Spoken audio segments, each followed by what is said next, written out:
బాబావారు అనేక సార్లు పాడిన మరో భజనను అందుకున్నారు. హరి భజన వినా సుఖ శాంతి నహి. ఇది అందరికీ వచ్చు మేము అని నేనే పాడక్కర్లా, మీరు పాడితేనే చెప్తాను.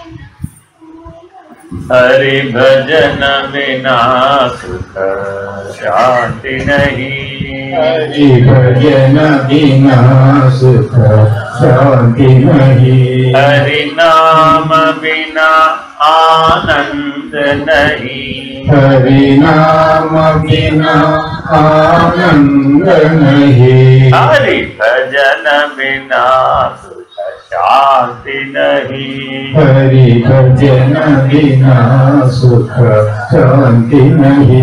బాబా ఎలా పాడారో అలా పాడడం రావాలండి మనం. ఇది బాగా గుర్తుపెట్టుకోవాలి భజనలు పాడేవాడు. ఇది మీరు మామూలుగా ఇతర పిల్లలు పాడతారండి, పిల్లలు ఇలా ఆపుతూ అర్థమయ్యేటట్లుగా పాడరండి. రాగం ప్రకారం పాడుకోవాలి, పాడుకోవాలి. అదేమిటంటే రాగం సరిపోలేదు, రాగం సరిపోవక్కర్లేదు. రాగతాళ బాబావారు స్వయంగా చెప్పారండి, ఈ మాట నాది కాదు. రాగతాళములు అనుషంగికం, ప్రధానం కాదు. భావ ప్రధానమే భజన, భావ గంభీరమైనది భక్తి. భావలోపం వస్తే ఆ రాగతాళాలను ఏం చేసుకుంటాం? ఇప్పుడు వేదికల మీద కచేరీలు చేసే సంగీత ప్రతిభావంతులు ఎంతమందో ఉండవచ్చండి, వారందరికీ ముక్తి లభించిందని చెప్తారా మీరు? వారందరికీ భగవత్ సాక్షాత్కారం లభించిందంటారా? మరి రాగతాళాల్లో వాళ్ళు బొబ్బోటేగా పైకి కిందకి 16 సార్లు పరిగెడతారు, కిందకి పైకి ఆరోహణ అవరోహణ. ఏ ప్రయోజనం? భక్తి లేనిది అంతేనా కదా? అందుకని అన్నమాచార్యులు ఏమన్నారు? మోక్షము గలదా, తన్మార్గము లేనటువంటి వాడికి మోక్షము కలదా? కాబట్టి భజన అంటే ఏమిటయ్యా? భావం. భావనాబలా భక్తిరుత్తమా. మానవుడికి ఒక్కడికే భావించే శక్తి ఉందండి, అందులో ఉత్తమం ఏమిటి? భక్తి. ఆ భక్తిలో ఉత్తమం ఏమిటి? అనన్య భక్తి. నాకు బాబా వారికి భేదం లేదు అనగలే వాళ్ళు ఎవరు ఉన్నారట? ఎంత ధైర్యం ఉండాలండి మీరు ఈ మాట అనాలంటే, ఎంత ధైర్యం ఉండాలి? అసలు మీరు బాబా గారి భక్తులని చెప్పుకోగలిగే ధైర్యం ఉందంటారా? ఎంతో ధైర్యం కావాలండి. ఈ మాట ఎందుకు చెప్తున్నానంటే, నరసింహమ్మ గారితో పాటు మరొక మేల్ సింగర్ ఇద్దరు ఉంటారు కదా, అటోరు ఇటోరు. రామ్మూర్తి గారు, పేరు మర్చిపోయారు, ఆయన పేరు కాదు మాకు అక్కడ ఆదిలాబాద్ జిల్లాలో రామ్మోహన్ రావు గారు, రామ్మూర్తి గారు మర్చిపోయారు, చాలా కాలం అయిపోయింది కదా, దాదాపు 40 ఏళ్ళు. ఆయన కూడా ఇలాగా రాము గారు అనేవాడు, ఆయన బాగా పాడేవాడు. ఆయనేమో 70 ఏళ్ళు ఆయనకి, నేను 17 ఏళ్ళు వెళ్ళాను. బాబా గారు ప్రశ్న వేసేవాళ్ళయ్యా, నువ్వేమన్నా ట్రై చేస్తావేమిటి అన్నారు. ఎందుకంటే సేవ అని చిన్నపిల్లంటే సేవకేగా పిలిచేది, అమ్మను కూడా పిలిచేవాడు. అది ఆ బస్తా అడుగులపాయలు తరిగేసేయండి, ఈ ట్రే 20 కిలోలు టమాటాలు తరిగేసేయండి, మనం వండేసేయండి, టక్కడక్క ప్రసాదం పెట్టేయాలి, రండి సేవదాలు రండి. యూత్ అంటే మరి అదే కదా అని మాకంటే కానీ పని చెప్పేవాడు. సరే మేము చేస్తుండేవాడు. ఆయన వచ్చేవారు, మీరు సేవ బాగా చేస్తున్నారు కానీ నేను ఒకటి అడుగుతా చెప్తారా అన్నారు. అడగండి అన్నాం. బాబా వారు ఎప్పటి నుంచో ప్రశ్న అడుగుతున్నారయ్యా, మీరు ఎవరైనా దానికి ఏమన్నా పోటీ పడతారా అని అడిగారు. ఏమిటండి ఆ పోటీ అన్నా? నన్ను అనుసరిస్తున్నా, నేను బాబా వారిని అనుసరిస్తున్నాను అని 10 మందిలో చెప్పగలిగిన వాడు ఇంతవరకు నాకు దొరకలేదన్నారయ్యా.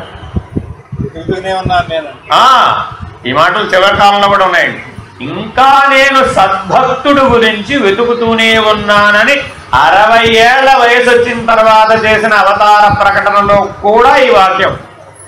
ఎవరు వెతుకుతున్నారు? సద్భక్తుడు. భక్తులలో ఎవరు వెతుకుతున్నాడు? సద్భక్తుడు. వాడికి ఒక్కడికే అనన్య భక్తి వీలవుతుంది, మిగిలిన అందరూ భక్తేనంట. ఏమిటి? పూజ చేసినా భక్తే, పాటలు పాడినా భక్తే, మంత్రాలు చదివినా భక్తే, ఏం చేసినా భక్తే. గుమ్మడికాయ కొట్టినా భక్తే, టెంకాయ కొట్టినా భక్తే. అంతేనా కదా? కార్తీక మాసం వస్తే దీపాలే దీపాలు, దోసకాయ దీపాలు, ఉసిరికాయ దీపాలు, కొబ్బరికాయ దీపాలు, గుమ్మడికాయ దీపాలు, 1,00,000 దీపాలు. అరే అసలు అన్నీ కాదు, ఇదంతా భక్తేనా కాదా? ఆ భక్తే, కానీ సామాన్య భక్తి. దీని ఏమంటారండి? సామాన్య భక్తి. భగవంతుడికి ఏం కావాలి? సద్భక్తి అని అడిగారయ్యా. మీరు ఆ 2 పదవుల్లో దేనికైనా పోటీ పడేవాళ్ళు ఉన్నారా? ఒకటెవరు?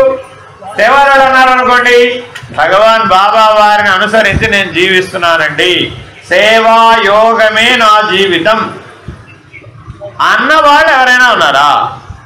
అంటే బాబా వారు అప్రూవల్ ఇస్తారు. సాక్షాత్తు మీకు ఎవరిస్తారు? భగవంతుడి సాన్నిధ్యం లభిస్తుంది. అదొక మార్గం.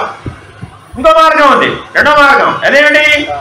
నేను అంత కష్టపడలేనండి, లోపలే భగవన్ నామస్మరణ అనుకుంటానండి, భగవన్ నామస్మరణ లోపలే నిరంతరాయంగా చేస్తానండి. సద్భక్తి లోపల కూడా చేయవచ్చు. అదేమిటి రెండో మార్గం? సద్భక్తి. ఏమండి, నేను భక్తుడనని నాకు ఎలా తెలుసు? వెంటనే ప్రశ్న వేశాం. ఏమండి, మేము కూడా వేరేదో పాటలు పాడుతున్నారు, మేము పాటలు పాడుతున్నాం, మా ఉద్దేశంలో మేము భక్తులమే.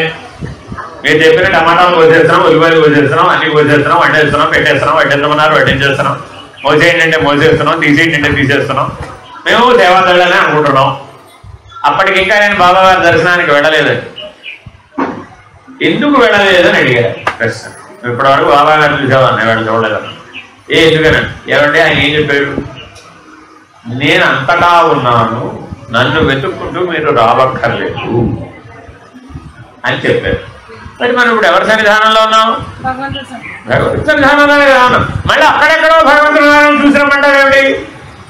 నాకు అలా ఏం లేదు, నాకు ఇక్కడే భగవంతుడు.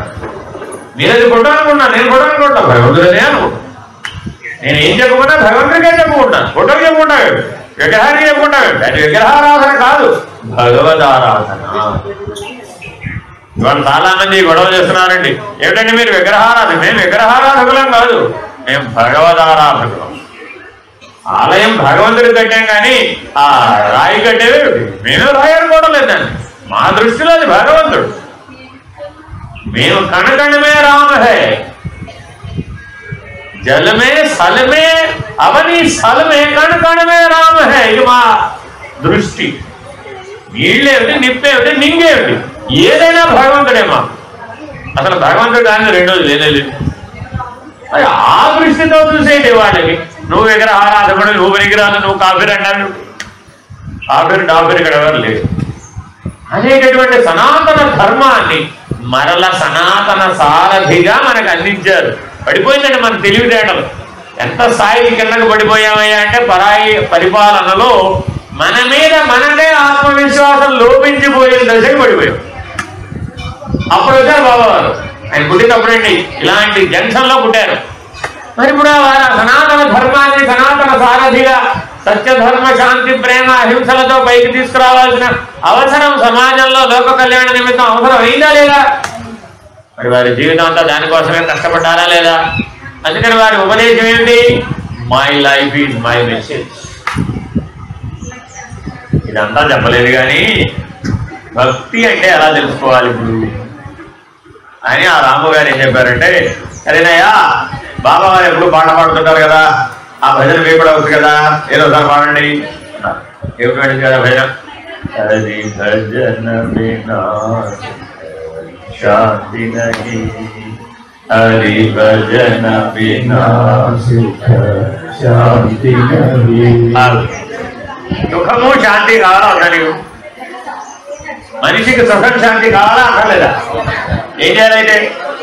హరి భజన చేయవయ్యా బాబు, అయిపోయింది నీ సమస్య పరిష్కారం. ఉన్నాయా లేదా? ఇప్పుడు అందులో తాళం చేయి ఒక దగ్గరే ఉన్నాయి, కలిపి చెప్తున్నారండి. ఇలాగా మీరు కావాలంటే చూసుకోండి. ఇలాంటి భజనలు బాబావారి కంటే పూర్వం లేవండి. అర్థమైందండి? మానవులందరూ తన దగ్గరకు వచ్చిన వాళ్ళు, దర్శనానికి వచ్చిన వాళ్ళు సుఖం లేదని, శాంతి లేదని నానా కష్టాలు వెళ్ళబోతున్నారు. అవునా కదా? కట్టలు ఉత్తరాలు ఇచ్చారండి. అందులో ఏమి లేదు. ఏమి రాసేవాళ్ళు? నాకు సుఖం లేదు, శాంతి లేదు. మరి అందరికీ కలిపి ఒక్కొక్కరికి చెప్పాలండి సమాధానం. ఎలా చెప్తారు? కాబట్టి ఇక్కడ ప్రతి వాడికి చెప్పాలండి. వీలుందంటారా? ఏం చేశారు? హరి భజన బినా శాంతి నాయన నిరంతరాయంగా హరి భజన చెయ్యి, నీకు సుఖము లభిస్తుంది, శాంతి కూడా లభిస్తుంది. హరి భజన బినా शांति नहीं, हरि नाम बिना आनंद नहीं। మన రెండో సమస్య ఏమిటి? ఆనందం లేదు, సుఖం లేదు, శాంతి లేదు, ఆనందం లేదు. మొదటి ఇంటికి పరిష్కారం చెప్పేశారు. రెండో భాగం ఏం చేశారు? ఆనందం కావాలి. ఏం చేయాలి? హరి నామ బినా ఆనంద నహీ. ఎప్పుడు నాలుక మీద హరినామ స్మరణ జరుగుతూ ఉంటే ఆనందం అదే ఊరుతుందట. బావిలో నీళ్లు ఊరడం ఎంత సహజమో నీ నాలుక మీద భగవన్నామ నర్తన జరుగుతూ ఉంటే ఆనందం నీ హృదయంలో నుంచి పొంగు కొడుతుందండి. అది దాని లక్షణం. అలా వచ్చింది ఆనందం. హృదయంలో నుంచి పొంగితే వచ్చేదాని పేరేంటండి? ఆనందం. గులాబ్ జామ్ తింటేనో లడ్డూ తింటేనో వచ్చేది కాదు, అది విషయానందం. ఇది ఆత్మానందం. నీ హృదయంలో నుంచి పొంగుకొచ్చేది ఏమిటండి? ఆత్మానందం. ఎలా వస్తుంది? హరినామ బినా చేతులారంగ శివుని పూజింపడేని, నోరు నవ్వంగ హరికి నొడువడేని. భజన పాడేవాళ్ళండి కనుక కోరస్ పాడేవాళ్ళు ఉండాలండి. ఏమిటో బెరిమలు కదుపుతారంటే అందులో శబ్దం బయటికి రాదు. ఎందుకు పాడుతున్నారో ఎవరికి పాడుతున్నారో తెలియదు. మరి నోరు నవ్వున్న భజన పాడితే నోరు నొప్పి ఉంటానట. అప్పుడు వస్తుంది ఆనందం. కాబట్టి అసలు మీరు ఎప్పుడు ఈ మాటలు నేను భగవాన్ బాబా వారు భజనల గురించి ఇన్ని రకాలుగా మనకి బోధ చేశారండి. ఎలా పాడాలి? భజన చేసి ఇంటికి వెళ్ళామంటే 4 గంటలు మాట్లాడకుండా కూర్చోవాలి. 4 గంటలు మాట్లాడకుండా కూర్చోవాలి. రెస్ట్ ఇవ్వాలి. అంత నోరు నొప్పుకుంటేగా భజన పాడాలి. నేను భజన పాడితే అలా పాడేవాడిని. 40 నిమిషాలే భజన. ఆ 40 నిమిషాల భజనలో కోరసే పాడేవాడు, ముందుకు వచ్చేవాడినే కాదు. కానీ నోరు నవ్వంగా హరికీర్తినుడు బడి అప్పుడు లైవ్ అయిపోతాం. ఏదో ఒక భజనలో లైవ్ అయిపోతాం. అంటే చాలు, ఆ ఒక్క క్షణంలో ఆ హృదయంలో ఉన్న ఆత్మానంద స్థితిని అనుభవిస్తాం. భజనకి వెళ్ళొచ్చానంటే ఇవాళ ఆత్మానందం లభించిందా లేదా అన్నది కొలమానం.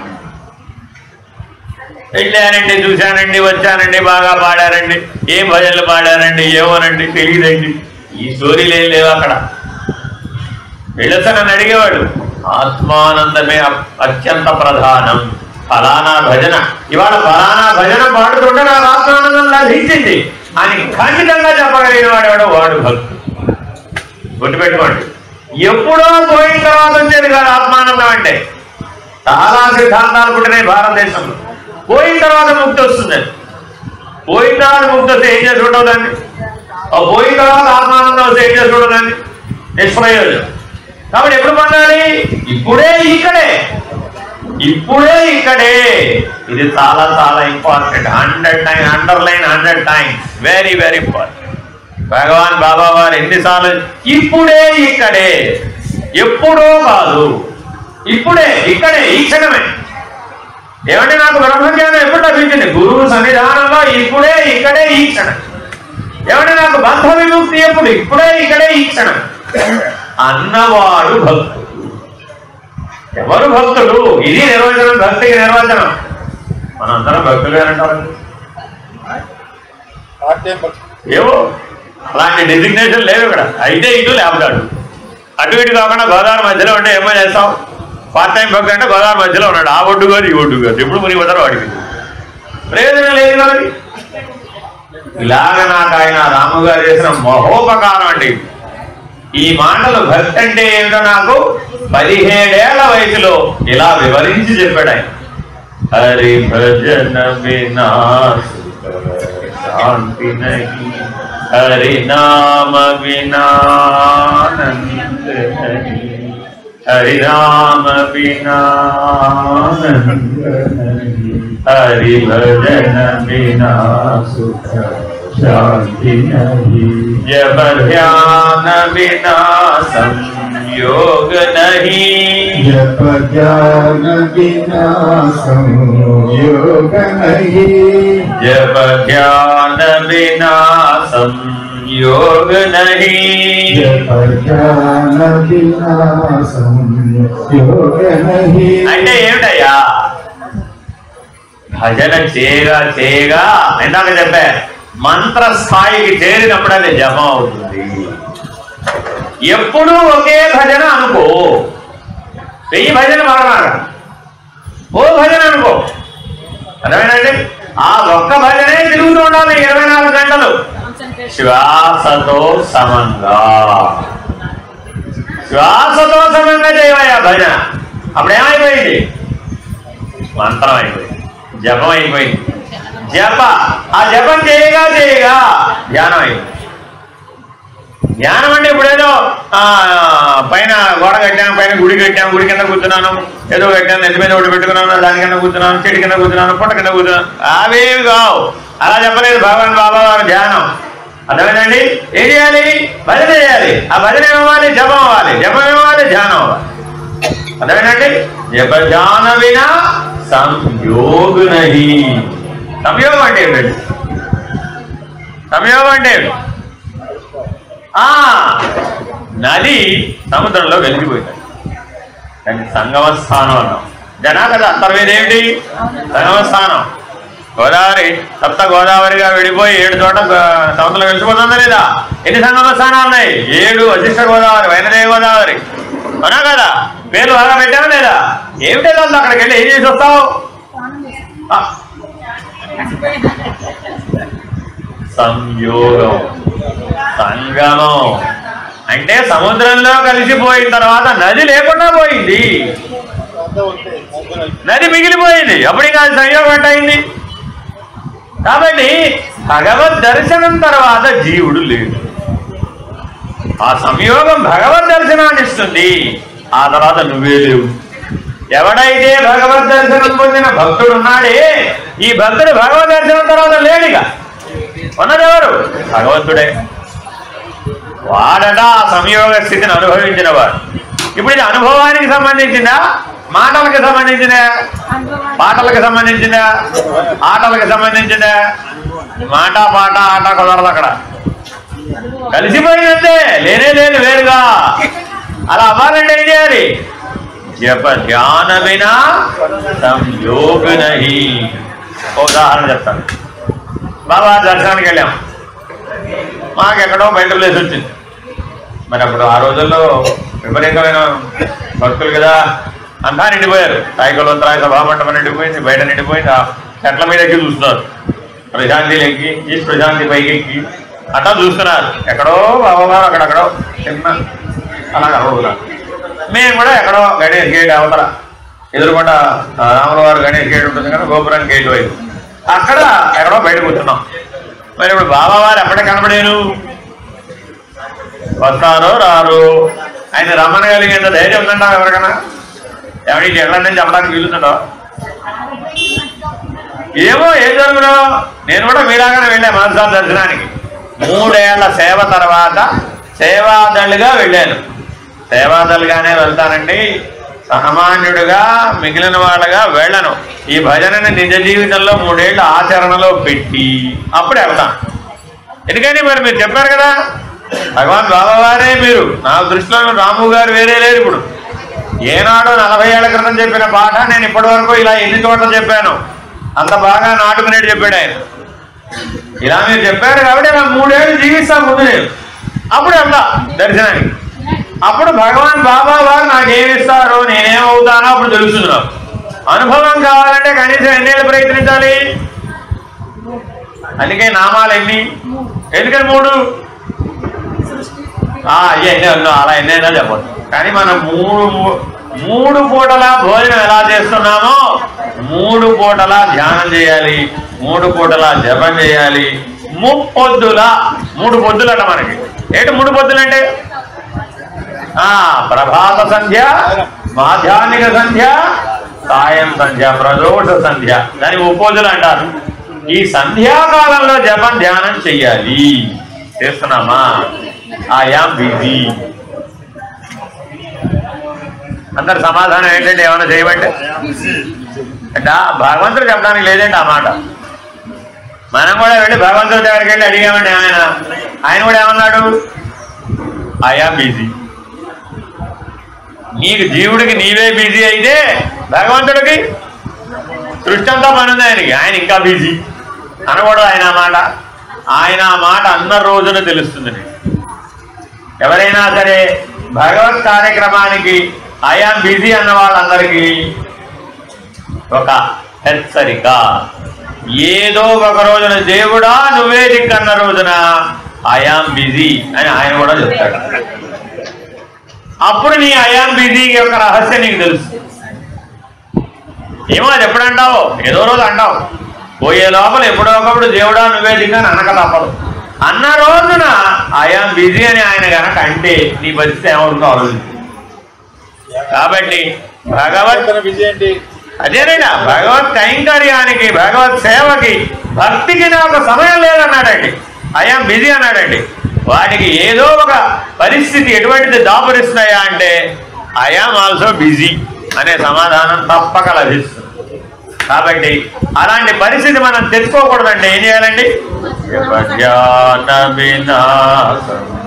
योग नहीं हरि भजन बिना सुख शांति नहीं हरि नाम बिना आनंद नहीं जप ध्यान बिना संयोग नहीं प्रभु दर्श बिना प्रज्ञान नहीं प्रभु दर्श बिना ప్రజ్ఞాన నహి.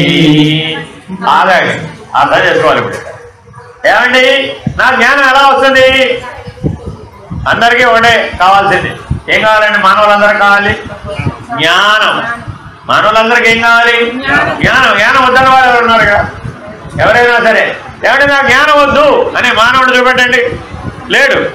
పుట్టిన పిల్లవాడు కావచ్చు, అది 8 ఏళ్ల లోపల పిల్లలు కావచ్చు, 80 ఏళ్ల వాళ్ళ లోపల కావచ్చు, ఎవరైనా సరే ఏమంటే జ్ఞానం వద్దంటారా మీరు? ఎవరైనా అయ్యో అదేనండి బాబు ప్రధానం అంటారా లేదా? జ్ఞానం ఎలా లభిస్తుంది? అది ఆ గొడవ వేరు. నాకు చెప్పేసాడు ఆల్రెడీ ఐఆమ్ బిజీ బ్యాచ్ అదంతా. బాగా గుర్తుపెట్టుకోండి. మీరు జ్ఞానం తప్ప వేరేదేమైనా అన్నారనుకోండి, మీరు మిమ్మల్ని అందరే మేము ఖాతాలో వేసేస్తాం. వాళ్ళెవరు? I am busy. నేను కూడా వాళ్ళ నా సమాధానం ఏంటప్పుడు ఐఆమ్ ఆల్సో బిజీ అంతే. ఏదో ఒక రోజు నువ్వు నా వైపు తిరుగుతావు, అడుగుతావు. అడిగిన రోజు నేను కూడా ఏం చెప్తాను? ఐఎమ్ ఆల్సో బిజీ అంతే. అప్పుడు వస్తుంది నీకు పరిణామం. అది సహజం. అర్థమేనండి? సరే, ఇప్పుడు వాళ్ళ కథ అయిపోయింది. రెండో కథలోకి వచ్చాం. ఎవరు వాళ్ళు? ఇప్పుడు జ్ఞానం కావాలన్నవాడు. ఇప్పుడు ఈ జ్ఞానం కావాలన్న వాళ్ళ జ్ఞానం ఎలా వస్తుంది? అవి కూడా సమస్యేనండి. పుస్తకాల్లో వస్తుందా? కోటల్లో వస్తుందా? ఆశ్రమాల్లో వస్తుందా? ఆలయాల్లో వస్తుందా? బుర్ర పగలగొట్టుంటే వస్తుందా? చాలా మంది జ్ఞానం కోసం బుర్ర పగలగొట్టుకున్న వాళ్ళు ఉన్నారండి. తెలుసా మీకు ఎవరైనా? జ్ఞానం కోసం బుర్ర పగలగొట్టుకున్న వాళ్ళు తెలుసా మీకు ఎవరైనా? తెలియదా? కాళిదాసు, గొర్రెల కాపరిగా పుట్టినటువంటి కాళిదాసు నిరక్షర కుక్షి. అంటే ఏ జ్ఞానం లేదు, అక్షరాలు రావు, గొర్రెలు మేపడం తప్ప ఏమీ రావు. కానీ భగవద్ అనుగ్రహం చేత ఇవాళ కాదు, భూమి ఉన్నంతకాలం ఆయన రాసినటువంటి స్తోత్రాలు, పురాణాలు, కావ్యాలు, ఆయన వ్యాఖ్యానం కాళిదాసు అని చెప్పగలిగిన వాడు మన ఇంతవరకు పుట్టాలి. మన ఇంతవరకు పుట్టలేదండి, ఎప్పటికీ పుట్టబోడు కూడా. ఉదాహరణ చెప్తా. మాణిక్య వీణాముపలాలయంతి మదాలసాం మంజుల వాగ్విలాసాం మాహేంద్ర నీలజ్యుతి కోమలాంగి మాతంగ కన్యా మనసా స్మరామి. ఇది ఆయన మొదటి శ్లోకం. ఏమిటి? భగవద్ దర్శనం కలిగింది. ఎలా కలిగింది తెలుసా మీకు ఎవరికైనా? ఆ కాలకర్మ వశాత్తు ఆ దేశపు రాజకుమారిని విడిచేసుకున్నాడు. ఆవిడేమో మహాపండితురాలు, ఈయనకేమో కొండపచ్చి అక్షరం లేదు. సరే, ఇద్దరు దేవాలయ దర్శనానికి వెళ్ళారు. ఆవిడేం చేసింది? అమ్మా ఏంటి తల్లి ఈ పరీక్ష? ఈ పరీక్షకి నా దగ్గర సమాధానం లేదు, దీనికి సమస్యకి నీవే పరిష్కారం సూచించాలి అని ఏడ్చి పడింది. ఆ ప్రార్థన చేసే లోపల ఆవిడకి దుఃఖం వచ్చింది. ఆ దుఃఖంతో సమస్యలు పడింది. ఇతను ఏం చేయాలి మరి? ఇప్పుడు భర్త ఇప్పుడు ఆవిడ ఎలా లేపాలి? ఈయనకి ఏమీ తెలియదు, అసలు ఏమీ తెలియదు. ఆవిడ ఏం చేసిందో, ఏం పాడిందో, ఏం అడిగిందో ఏమిటో ఆ గోలై కూర్చున్నాడు, లేపాడు, నీళ్లు చల్లాడు, ఆవిడ లేవలేదు. ఇతనికి దుఃఖం అని ఏమొచ్చిందండి? ఎందుకని వచ్చింది? మా ఆవిడ పడిపోయింది. ఏం దేవుడమ్మా నువ్వు? నాకు అర్థం కాదు. మావిడ పడిపోతే నువ్వేం చేస్తున్నావు అక్కడ? దేవుడు అంటే రక్షించాలా వద్దా? మావిడ రక్షించబోద్దు. నువ్వు మావిడ రక్షించడం నా వల్ల లాభం కాదు. నువ్వేం చేస్తున్నావు? చూడండి, ఇలా మాట్లాడాడు భగవంతుడితో. ఎంత ధైర్యం ఉండాలండి. మీరు అడుగుతారండి ఇంత డిమాండ్గా, అంత ధైర్యం ఉండాలి అసలు నీకు. ఇలా అడిగాడు. ఏమమ్మా మనం లోకజనాన్ని లోకరక్షకురావు అంటావు, అందరూ రక్షిస్తామంటావు, మా ఆవిడ పడిపోతే ఏం చేస్తున్నావు నువ్వు? ఇలా ఏకవచనంలో అమ్మతో మాట్లాడాడు. ఆవిడేమన్నా వెంటనే వచ్చేస్తాడు. ఇప్పటిదాకా ఈయన బిజీ అన్నాడా లేదా? ఆయన ఏమన్నా ఆవిడేమంది, ఐఆమ్ ఆల్సో వెరీ బిజీ. లోపలికి వెళ్ళి కూర్చున్నాడు. ఈవిడ లేవదు. ఏం చేయాలి మరి ఇప్పుడు? దూరంగా ఒక వేటగాడు ఒక పందిని వేటాడాడు. అది పడిపోతూ పెద్దగా అరిచింది పంది. అది ఎలా వినపడిందయ్యా? ఈ లోపల కూర్చున్నటువంటి కాళిదాసుకి, ఆలయం గర్భాలయం లోపల కూర్చున్న కాళిదాసుకి ఐం, ఏమిటండి అది? ఐం అంతే. అది చనిపోతూ అలా రావం, ఆర్తరావం ఐం అంటూ పోయింది. ఈయనకు అలా వినపడింది. ఇదే నాకు మంత్రం, ఐ ఐ ఐ అని 3 రోజులు నిద్రాహారములు లేకుండా ఐంకార బీజ మంత్రం జపం చేశాడు. ఆ ఐంకార బీజ మంత్రం సరస్వతి బీజం. ఏం బీజం అండి అది? సరస్వతి బీజం. అంటే ఎవరికైనా కానీ చదువు సరిగా రాకపోయినా, తెలివితేటలు సరిగా లేకపోయినా, బుద్ధిమాంద్యం ఉన్నా, ధారణాశక్తిలో లోపం ఉన్నా, ఐంకార బీజాన్ని కనుక బాగా అనుసంధానం చేస్తే ఆ అవలక్షణం తొలగిపోతుంది. ఆ మానసిక అవలక్షణం తొలగిపోతుందండి. నిరంతరాయంగా చేయాలి. కాకపోతే వాడు బాగా గుర్తుపెట్టుకోండి, ఏదైనా ఫలించాలంటే ఆయన చెప్పినట్టు గోదావరి మధ్యలో ఉండే లాభంలా, పార్ట్ టైం డివోషన్ లాభంలా. అయితే ఆ ఒడ్డో లేకపోతే ఈ ఒడ్డో ఉండాలి. అంతేగాని మధ్యలో పార్ట్ టైం వ్యవహారం కుదరదు. నాకు తీరు కుదిరేటప్పుడు చేస్తానంటే ఆయన కూడా ఆయన వెరీ బిజీ అని అంటాడు. అంతే, అర్థమైందండి? కాబట్టి అలా ఆయన 3 రోజుల పాటు ఐంకార బీజాన్ని అనుసంధానం చేశాడు. ఆవిడ 3 రోజుల పాటు సమస్యలు పడిపోయి బయట అలాగే ఆవిడ లేవలేదు, నేను వదిలిపెట్టలేదు. ఆవిడ అమ్మ దిగి రాలేదు. 3 రోజుల పాటు నిద్రాహారాలు మాని ఆ ఐంకార బీజాన్ని అనుసంధానం చేసేటప్పటికి ప్రాణత్యాగం చెయ్యాలి అనే ఆలోచన. పిలిచినా పలకపోతే ఏం చేస్తాడు? ఆవిడ రాలేదు, ఈవిడ లేవలేదు. ఏం చేయాలి? నేను కూడా బతకడం వేస్ట్. మా ఆవిడ ఎలాగూ పోయింది కాబట్టి నేను కూడా బతకను. 3 రోజులు లేవలేదంటే అర్థమేంటి? పోయినట్టే వాళ్ళు అక్కడ. ఎందుకని గొర్రెలు రావాలి కదా, గొర్రె తెలివి అంతేనా కాదా? 3 రోజులు గొర్రెలు లేవలేదు అనుకోండి, పోయినట్టే. అర్థమైందండి? ఆ తెలివితో ఇక్కడ కూడా అప్లై చేశాడు. మా ఆవిడ 3 రోజులు లేవలేదంటే పోయింది. ఇంకా ఆవిడ పోయినాక నా బతికేది, నేను కూడా పోతా. ఎలా పోవాలి ఇప్పుడు? అదేదో నీ దగ్గరే తల బద్దలు కొట్టుకుని పోతాను అని తల బద్దలు కొట్టుకున్నాము. తల బద్దలు కొట్టుకుంటే అమ్మ దర్శనం. ప్రాణత్యాగానికి సిద్ధపడితే అమ్మ దర్శనం, భగవద్ దర్శనం. భగవద్ దర్శనం వల్ల ప్రజ్ఞానం లభిస్తుంది. అంతే. అమ్మ కనపడంగా ఆయన ఏమడిగాడు తెలుసా? కాళిదాసు ఏమడిగాడు తెలుసా? ఎవరిగాడు?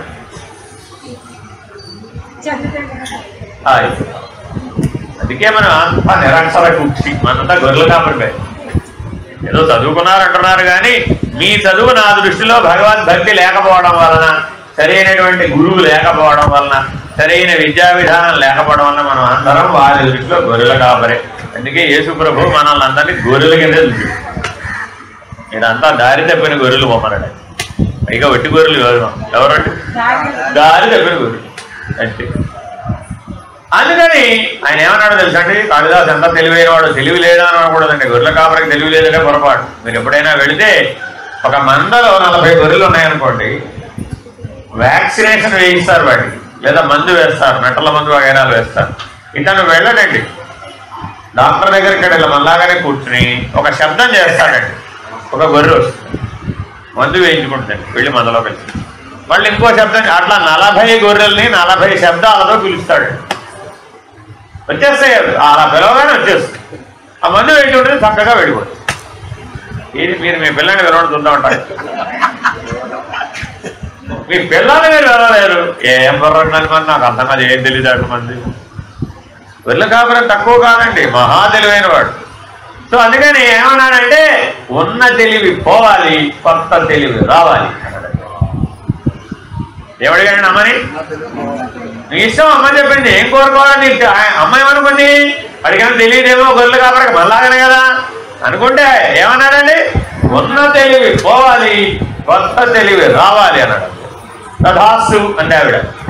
బాగా గుర్తుపెట్టుకోండి, ఏ జన్మలో అయినా మీకు పుణ్యం ఫలిస్తే, భగవద్ దర్శనం కనుక అయితే, భగవంతుడు ఇచ్చేటటువంటి వాగ్దానం లేదా వరం ఏమిటయ్యా? తథాస్తు అంతే, ఇంకేం లేదండి. వెనక ముందు ఎవరేం చెప్పరు, వాడు ఇచ్చేసి అది అవుతుంది, అది చేసి ఇది అవుతుంది, ఇలా ఎవరు చెప్పరు.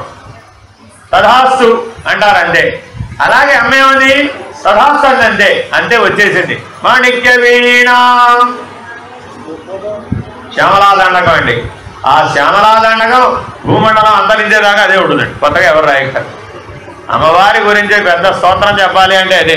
సర్వ యంత్రాత్మికే, సర్వ మంత్రాత్మికే, సర్వ ముద్రాత్మికే, సర్వ చక్రాత్మికే, సర్వరూపే జగన్మాతృకే సాదరారబ్ధ సంగీత సంభావనా సంభ్రమాలోలది.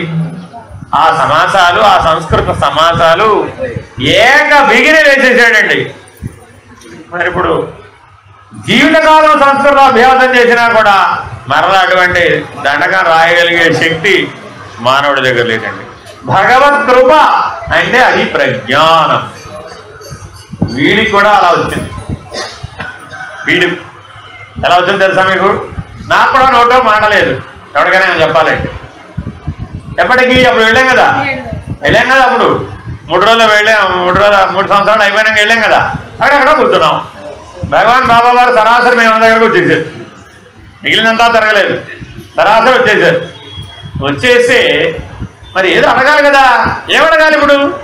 ఆల్రెడీ ఆయన ఏమో ఇదంతా చెప్పి పంపించే, అంతేనా కదా? ప్రజ్ఞానం ఎలా వస్తుంది ఇప్పుడు? ప్రభు దర్శనా ఏంటండి? ప్రజ్ఞాన నహి. కాబట్టి ఏమడగాలి ఇప్పుడు? ప్రభు దర్శనం ఎదుర్కొన్నా ఉంది, ఏమడగాలి ఇప్పుడు? జ్ఞానం అడగాలి. అయ్యా బాబు, ప్రజ్ఞానం. అది కూడా వట్టి జ్ఞానం కాదు, ప్రకృష్టమైన జ్ఞానమే ప్రజ్ఞానం. ఏ జ్ఞానం ఉంటే భగవత్ స్థితి కలుగుతుందో, ఏ జ్ఞానం ఉంటే బ్రహ్మనిష్ట కలుగుతుందో, ఏ జ్ఞానం ఉంటే మోక్షం ముక్తి కలుగుతుందో ఆ జ్ఞానాన్ని ప్రసాదించమని అడగవయ్యా. ఏమడగాలో కూడా భగవంతుడే చెప్తాడు. ఆయన దగ్గరికి వెళ్ళినప్పుడు ఏమడగాలయ్యా? ప్రజ్ఞానం అడగవయ్యా బాబు. కానీ ఏమడుగుతున్నాం?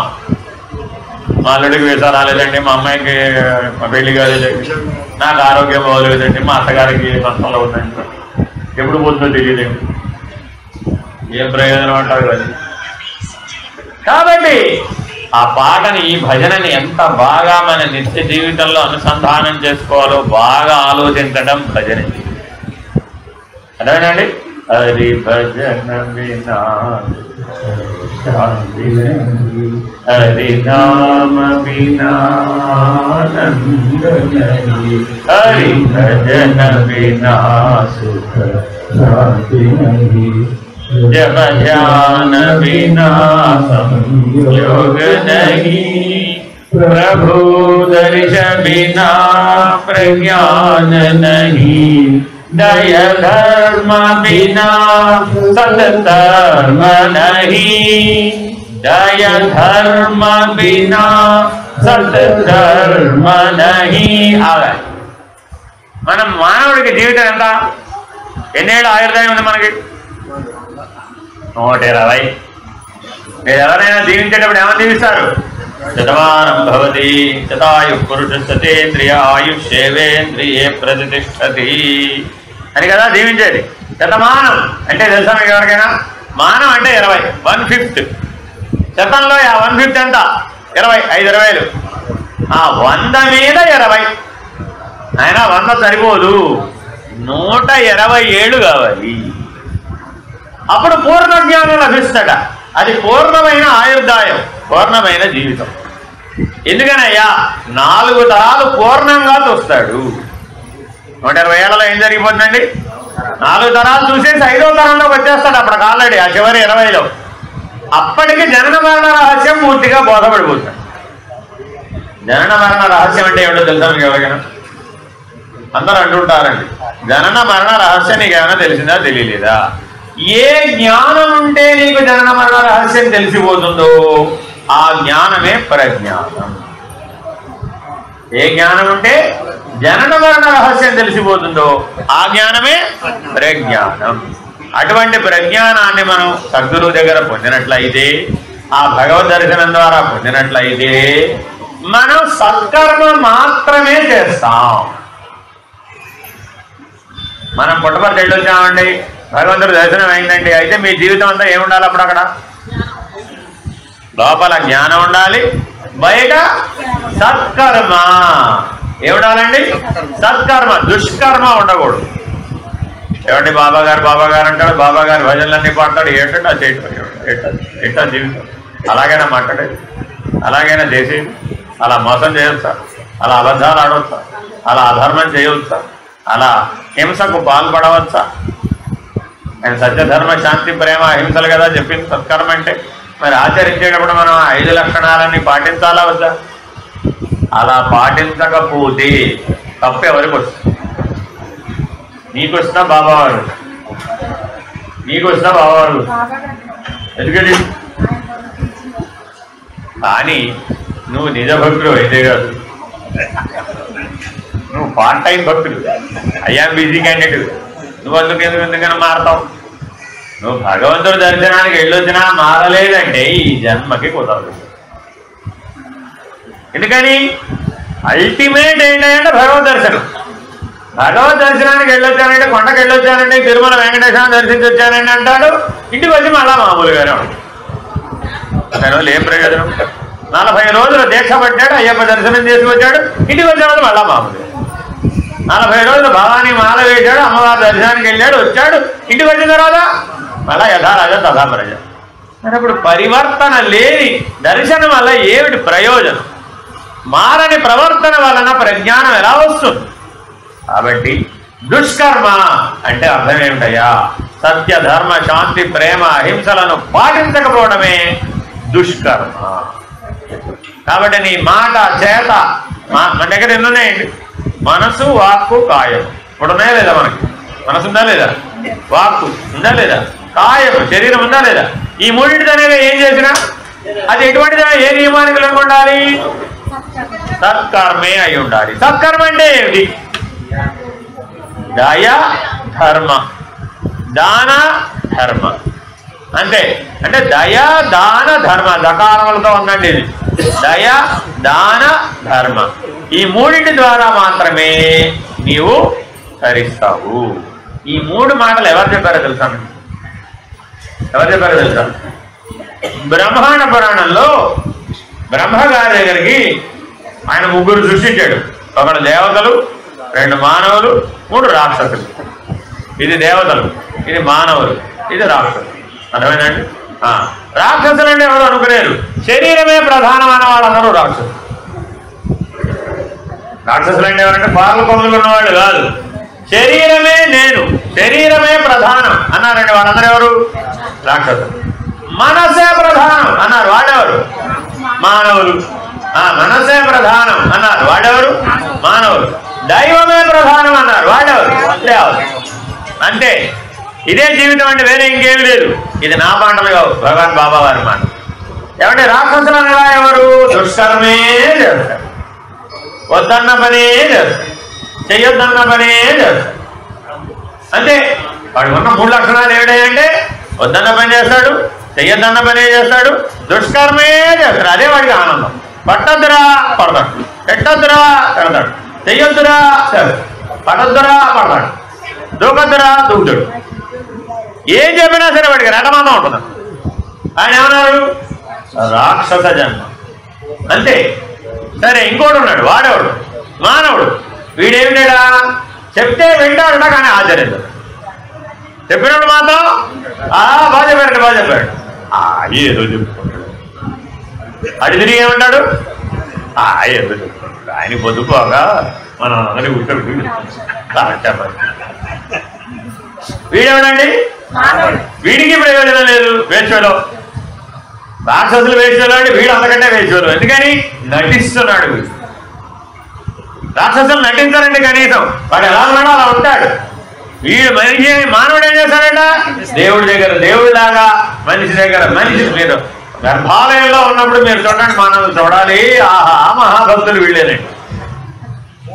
దైవ దర్శనానికి వెళ్ళినప్పుడు గర్భాలయంలో దేవుడి దగ్గర ఉన్నప్పుడు ఎలా ఉంటారండి, ఓ మహాభక్తుడు, ఓ నమ శివాయ, హర హర మహాదేవ్. బయటికి రాగానే నారాయణ నారాయణ ఇలా నటిస్తే భగవంతుడికి ఆ మాత్రం తెలివితేటలు ఉండవంటారా? మన నటనలో ఆయన ముందు సాగుతాయి అంటారా? కాబట్టి మనసే ప్రధానం అన్నవాడెవడయ్యా, మనిషి. కాబట్టి వీడు మారాలి, ఆ రాక్షసులు మారాలి. ఇంకోటి ఎవరు, దైవం. దేవుడే ప్రధానం అన్నారు వాళ్ళందరూ ఎవరు, దేవత. వీళ్ళ ముగ్గురు బ్రహ్మగారి దగ్గరికి వెళ్ళారు. వెళితే మరి బ్రహ్మగారి దగ్గరికి వెళ్తే సృష్టి ముందున్నవాడు కదా, అందరికీ పెద్దవాడు కదా, సత్యలోకంలో ఉంటాడు కదా. మరి తన సృష్టి తన దగ్గరికి పిల్లలు వస్తే ఏం చేస్తాం, మీ పిల్లలు మీ దగ్గర ఏం చేస్తాం, ఏదో మంచి విషయం మంచి చెడు చెప్పి పంపిస్తామా లేదా? వచ్చారు, ముందు దేవతలు వచ్చారండి. అందరిలోకెల్లా దగ్గరగా ఉండేవాళ్ళు దేవతలేగా, తక్కువ వెళ్ళిపోయారు. వెళ్ళి బ్రహ్మగారు తాతగారు మీ దగ్గరికి వచ్చాయి, అన్న చెప్పండి, మాకు మేము తరించే ఉపాయం చెప్పండి, మేము తరించే ఉపాయం చెప్పండి. మీరందరూ ఎవరు, దేవతలు కదా, ధర్మాన్ని ఆచరించండి దా అని చెప్పారు. వివరించలా, దా అనే శబ్దం చేశాడు ఆయన. దా అనే శబ్దం చేస్తే మరి ఇప్పుడు వాళ్ళకి అర్థం అవ్వాలా, అర్థం అవ్వకలేదా? మాకు అర్థమైందన్నారు వాడు. వీళ్ళు ఏం చెప్పాడు ఇంతకి, దా, ధర్మం అని చెప్పలేదు, దా అన్నాడు అంతే. ఈ దా అంటే ఏమిటి? ఈ దా మీద ఎన్నో అసలు ఎన్నో మాటలు ఎన్నో వ్యవహారం ఉంది. మరి దా అంటే ఏమిటి? మాకు అర్థమైంది అన్నాడు అంతే. దా అంటే దగ్గర రమ్మని కాదు, దా అన్నాడు అంతే. వెళ్ళి వాళ్ళు ఏం చేశారు, మన గురువు గారు బృహస్పతి గారి దగ్గరికి వెళ్ళారు. ఏమంటే బ్రహ్మగారి దగ్గరికి వెళ్ళాం, ఆయన ఏమిటో ఇలాంటి శబ్దం చేశాడు, నేను అర్థం ఏమిటో మాకు తెలియలేదండి, ఏమిటో ఆయన. మళ్ళీ ఆయన ఏమడుగుతాం, పెద్ద ఆయన కదా, ఆయన ఏదో చెప్పాడు అనుకోండి, వినేసి థ్యాంక్స్ అండి అని చెప్పి రావడం తప్ప మళ్ళీ వెళ్ళి అడుగుతామేంటి? ఎవరు ఆయన దగ్గర ఆ జ్ఞానం ఉన్న వాళ్ళని అడిగి కదా తెలుసుకుంటాం. అలా బృహస్పతి గారి దగ్గరికి వెళ్ళి అడిగారు. ఆయన ఏం చెప్పప్పుడు ఆయన వివరించి చెప్పాడు, ఆయన ఆ శబ్దానికి అర్థం ధర్మం. దేవతలు అధర్మం చేయకూడదు. మీరు అధర్మం చేసిన నాడు మీరు రాక్షసులైపు లేదా మానవులైపు. మీరు సినిమాలు పురాణాలు చూస్తే చూడండి, వాడు ఏదో తప్పు చేస్తాడు, శాపం ఇస్తారు. ఏమనిస్తారు? భూలోకంలో మానవుడి వైపు, లేకపోతే పాతాళంలో రాక్షసుడి వైపు. కాబట్టి అధర్మం చేస్తే మనకు కూడా ఉత్తర జన్మ ఎక్కడ వస్తుంది? అది ఎవరైనా సరే దుష్కర్మ చేశారు అనుకోండి, వాడికి లోకం మారిపోతుంది. ఎప్పుడు? Next level. ఉత్తర జన్మ వచ్చినప్పుడు సరాసరి అక్కడికి వెళ్ళిపోవడమే, వాళ్ళతో కలిసి జీవించడమే. మన మైండ్ సెట్ ఎవరితో మ్యాచ్ అయితే వాళ్ళ దగ్గరికి వెళ్ళి వాళ్ళతో పాటు కలిసి జీవించేటటువంటి ఏర్పాటు భగవంతుడు చేసేడు. అది సరే. దేవతలు వెళ్ళి వచ్చారంటే రాక్షసులు ఊరుకుంటారు. ఏమిటి, అమ్మో వాడు ఏదో పొందేశారండి బాబోయ్, బ్రహ్మగారి దగ్గరికి వెళ్ళి మనం కూడా వెళ్ళాల్సిందే, మనం కూడా వెళ్ళాలి అని అందరూ కలిసి రాక్షసులు వెళ్ళారు. మళ్ళీ అదే శబ్దం చేశాడు. మళ్ళీ ఏం శబ్దం చేశాడు? దా అన్నాడు. ఈ దా ఏమిటండి బాబు? వాళ్ళ గురువు గారు శుక్రాచార్యుడు వాళ్ళ దగ్గరికి వెళ్ళారు. వెళ్ళి ఏమండి ఇలాంటి శబ్దం చేశారు, దేవతలు కూడా ఇదే చెప్పారట, పైగా మరి మాకేం అర్థం కాలేదు. మేమేమడిగామంటే రాక్షసులు వాళ్ళు ఏమడిగారు, తరించే ఉపాయం చెప్పమని అడిగారు. దేవతలు తెలివైన వాళ్ళు కాబట్టి. ఈ రాక్షసులు ఏమడిగారో తెలుసా? దేవతలకు ఏమి ఇచ్చారో మాకు కూడా అది ఇవ్వండి. వెళ్ళంతే పోటీ కదా, అర్థమైందండి? దేవతలకు ఏమి ఇచ్చారో మాకు కూడా అదే ఇవ్వండి. ఆయన ఏం చేశాడు, వాళ్ళకేం చెప్పాడు, వీళ్ళకేం చెప్పాడు. ఎంత తెలివైన వాడు అవుతామా? అవునా కాదా? చెప్పి పంపిస్తే వీళ్ళు శుక్రాచార్య దగ్గరికి వెళ్ళారు. ఒరే మీకు దయ లేదురా బాయ్, రాక్షసులు మీరు, మీకు దయ లేదురా నాయన, అందుకని దయతో జీవించమని చెప్పాడా. మీరు ఆ దయతో ఉంటే బాగుపడతారా, బ్రహ్మగారు మిమ్మల్ని బాగు చేయాలంటే మరి ఎట్లా చేస్తాడరా, నిర్దయతో జీవిస్తున్నారా బాబు, మీరు దయతో జీవించమని చెప్పాడని చెప్పాడు. సరే సరే అన్నారు. వీళ్ళు చేస్తారా పెడతారా? అయిపోయి సరే. నెక్స్ట్ వీళ్ళిద్దరు వెళ్ళొచ్చేస్తే మనం ఊరుకుంటారు. అయ్యయ్యో మనం అంతా మిస్ అయిపోయాము, ఆల్రెడీ వాళ్ళు పొందేశారంటే వీళ్ళు పొందేశారంటే మనం వెనకబడిపోయాం, అసలు మనం ముందుంటారు కదా. దేవతలేండి, రాక్షసులేండి, మానవుల తర్వాత కదా అసలు వాళ్ళ. మనకు ఇంతకని తెలియని వాళ్ళ మనం కదా అని మనసున్నవాడు ఏమనుకున్నాడు, మనం కూడా వాళ్ళం బ్రహ్మగారు వెళ్ళారు. ఈయనేమడుకుంటాడు చెప్పండి చూద్దాం. మానవుడు ఏమడిగాడు తెలుసా? దేవతలకి రాక్షసులకి మీరు ఏదో ఇచ్చారట, వాళ్ళకంటే గొప్పది మాకు ఇవ్వండి. మనోడు ఏమడిగాడండి? మనకెంతసేపు గొప్ప మనసు, ఎప్పుడంటే గొప్ప అండి మనసు. ఎంతసేపు మిమ్మల్ని గొప్పగా మీరు మీ పిల్లల్ని ఎలా చూడాలనుకున్నారు? అంటే అదే ఎగిరి పడితే సంత 3 ముక్కలు, అర్థమైందండి? కాబట్టి గొప్ప మనోడు ఎంతసేపు గోలు ఇదేనండి. మీ అమ్మాయి పెళ్ళి ఎలా చేశారండి? గొప్పగా. నీ జీవితం ఎలా ఉందంటే గొప్పగా. అబ్బా పేరు గొప్ప, ఊరు దిబ్బ, అర్థమైనా? అందుకే ఊరికే చెప్పలేదండి, పేరు గొప్ప. ఊరేమిటయ్యా? బాలకాయ తిప్ప అంటే ఏదో తిప్ప, నది మధ్యలో తిప్ప. ఎంత పరండి అది, అంతేనా కదా? కానీ హస్తినాపురం లెవెల్లో చెప్పుకుంటాడు. ఆ ఊరెంత తిప్పి కొడితే 100 గంటలు ఉండదు అనుకోండి, హస్తినాపురం లెవెల్లో చెప్పుకుంటే మన ప్రయోజనం ఉందంట.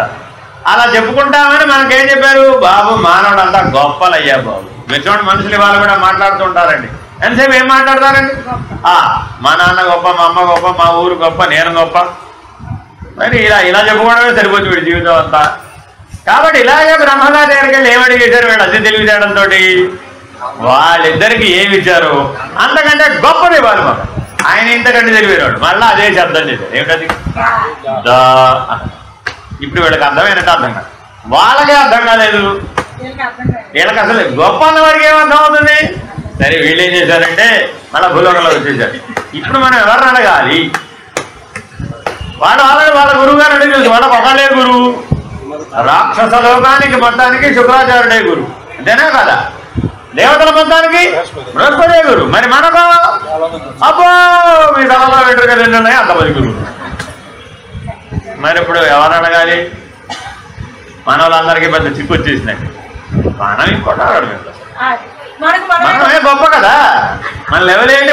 మనమే గొప్ప కదా, మనం ఇంకోటి అనడం ఏమిటి అని ఎవరికి వాళ్ళు ఆలోచించుకున్నారట.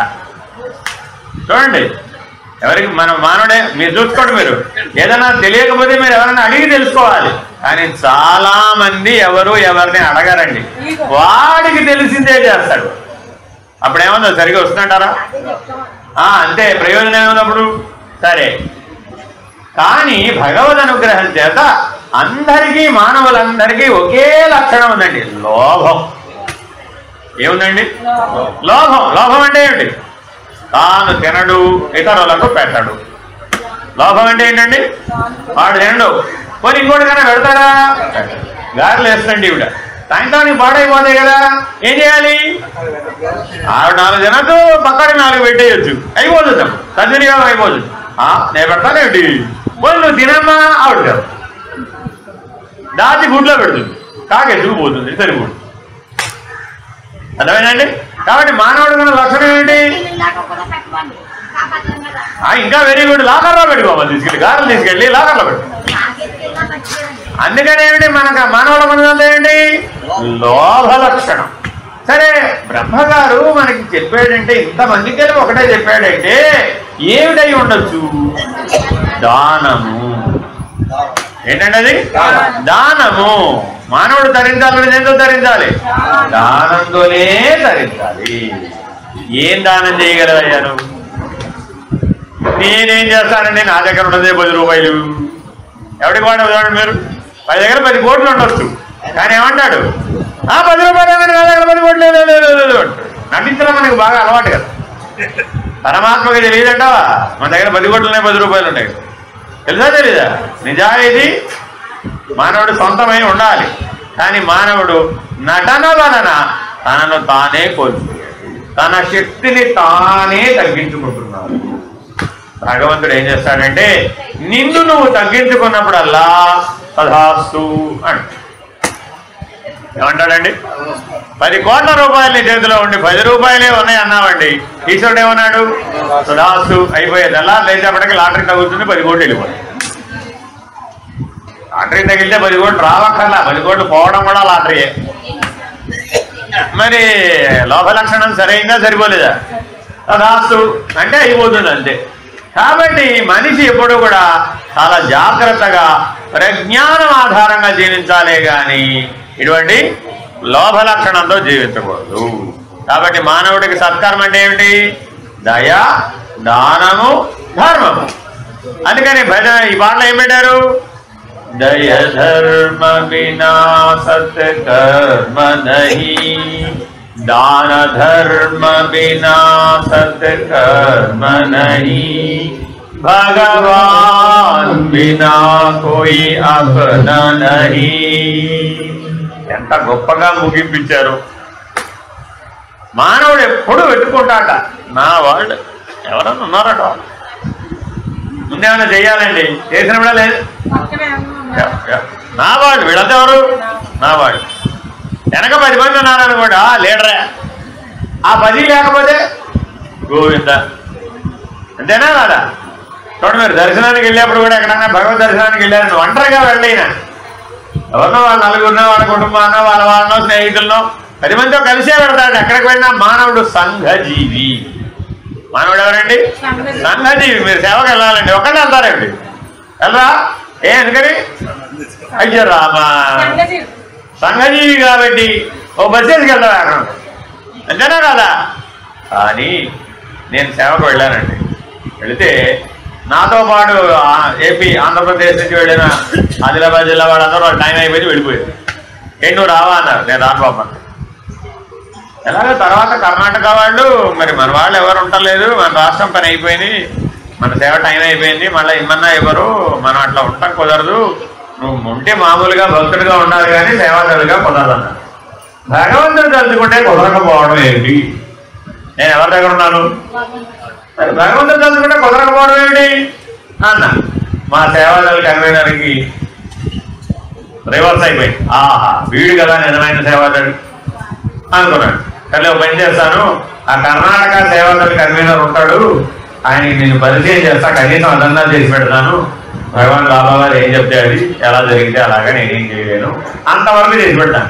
సరే అదన్నా చేయి, ఇప్పుడేం పోయింది నాకు అన్న. సరే వెళ్ళి పరిచయం చేసాడు. చేస్తే ఆయన ఏమన్నాడు, చేస్తానంటే చేయనివయ్యా బాబు, చేసేవాడే వెళ్ళిపోతాననేవాడు ఉన్నాడు కానీ ఆయన ఉండి చేస్తానన్నాడు కదా, చేయని అన్నాడు. ఇప్పుడు నీ కన్నడం వచ్చా అన్నాడు. తెలుగు తప్ప ఇంకేమి రాదని. ఇంగ్లీష్ వచ్చు, హిందీ వచ్చు, నీ కన్నడం, తమిళం ఇత్యాదులు, మలయాళం ఇత్యాదులు రావయ్యా బాబు నాకు అని ఇంగ్లీష్లో చెప్పు. ఎట్లా నిన్ను మరి మా వాళ్ళందరికీ ఏమో కన్నడం వచ్చండి, మా వాళ్ళకి ఇంగ్లీష్. ఈ 3 భాషలకి ఒక పెద్ద చిక్కుందండి. కన్నడ, మలయాళీ, తమిళ వేదికి వాళ్ళ భాష తప్ప మిగిలిలో ఇంత మా వాళ్ళతో కలిపితే కుదరదు. కానీ సింగిల్ పాయింట్లు ఉంటాయి, చేస్తావా? నీతో ఎవడు ఉండడు, నువ్వు ఒక్కడే. ఆ పనంతా నువ్వే చేయాలి, చిన్న పనో పెద్ద పనో ఏదన్నా కానీ ఆ పాయింట్లో ఒక్కడే ఉంటాడు. ఆ ఒక్క సింగిల్ పాయింట్ ఉంటే అలాంటి చేస్తావా? ఓ శుభ్రంగా చేస్తాను. అదేందుకని పక్కన ఎవడక్కర్లేదు మరి, నా వాళ్ళు ఉంటే కానీ వీడికి బలమే. భగవంతుడి మీద ఆధారపడ్డవాడికి నా వాళ్ళతో పని ఉంది. భగవాన్ బినా కోయి అప్నా నహీ. నా వాళ్ళు ఎందుకండి? ఏం చేసుకుంటావు? ఏం చేశారో తెలుసా? సాక్షాత్తు ఆఫీస్ లోపల పుట్టపర్తి ఆఫీస్, మెయిన్ ఆఫీస్ ఉంటుందండి, ట్రస్ట్ మెంబర్లు ఉంటారండి. అందులో చిరంజీవిరావు గారని ఒక దూర్వాస మహాములు ఉన్నారు.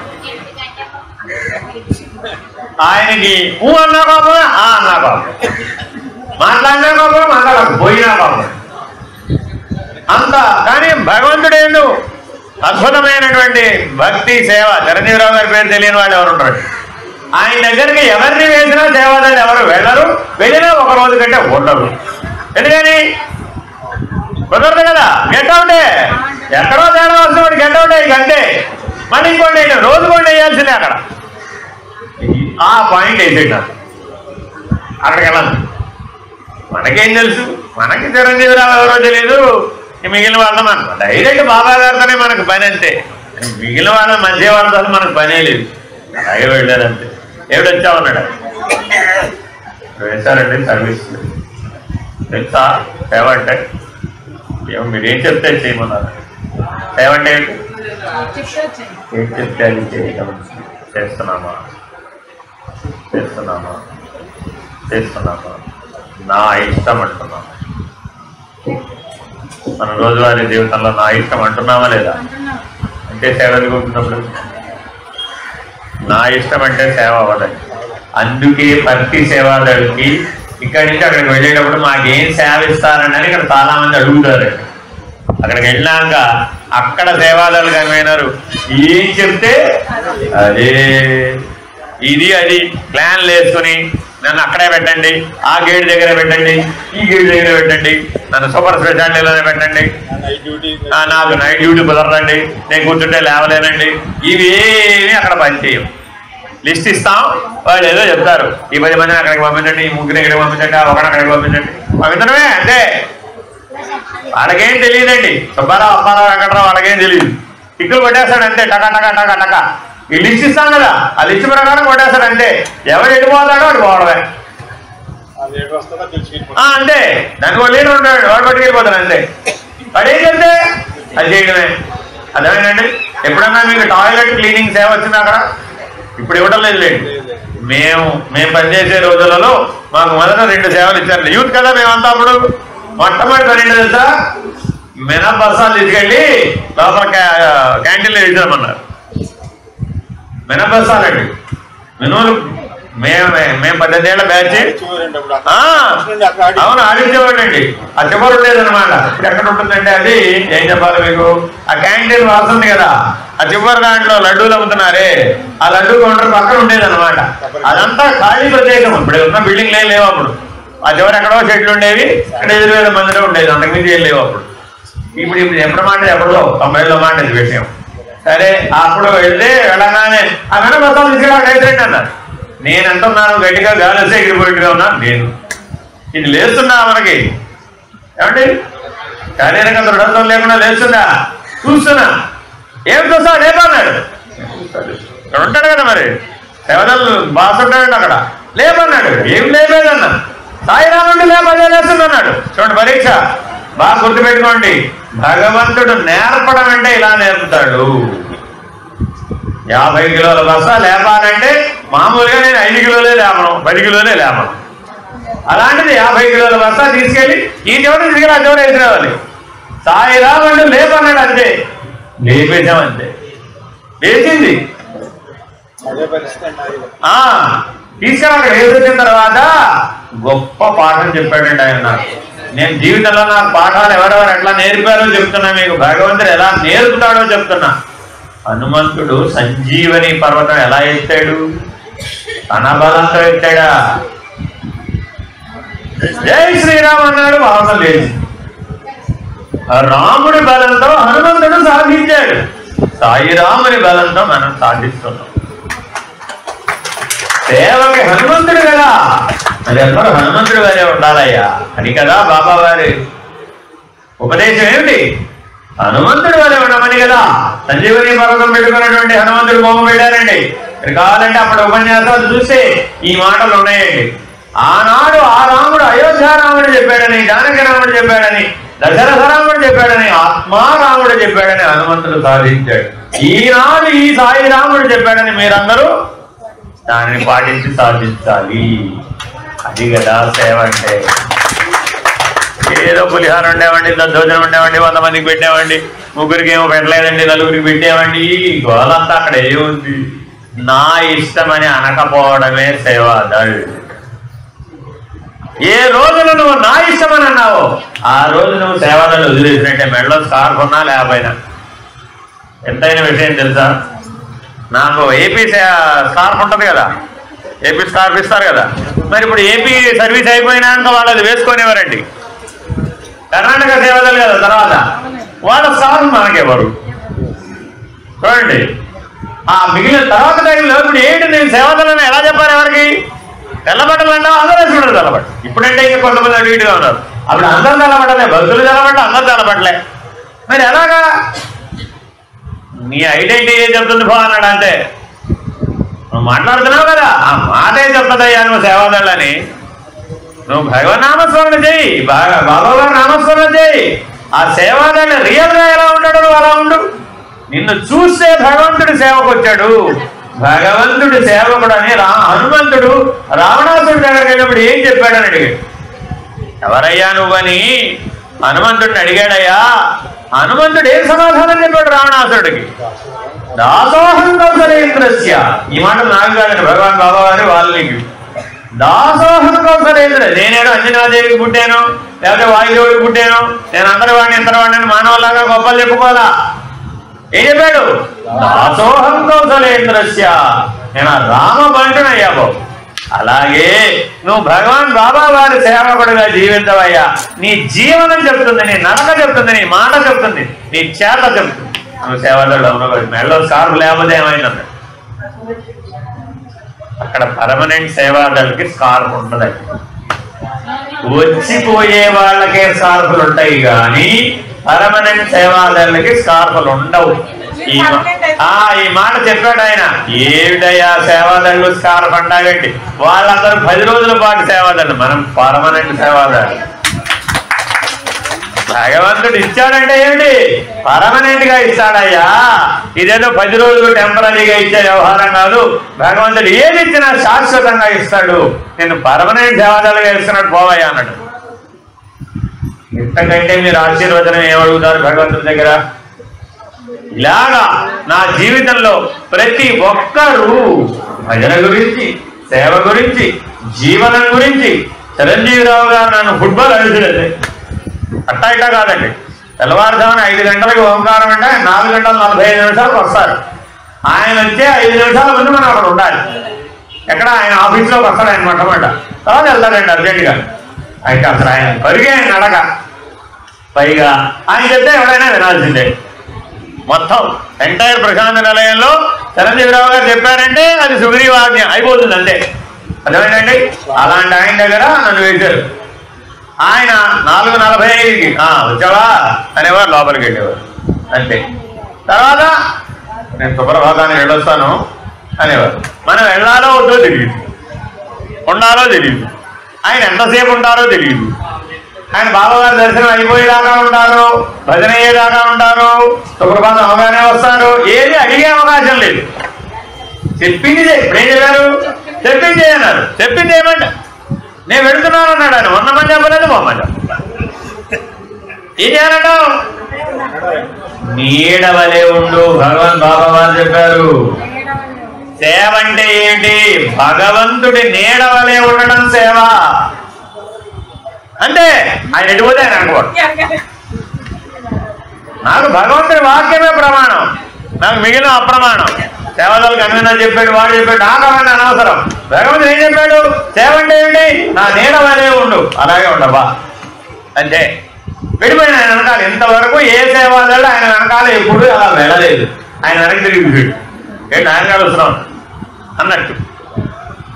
బాబావారు చెప్పారు కదండి, మీ నీడ వలే ఉండమన్నారు కదండి, అదే సేవ అన్నారు కదండి అన్నాను అంతే.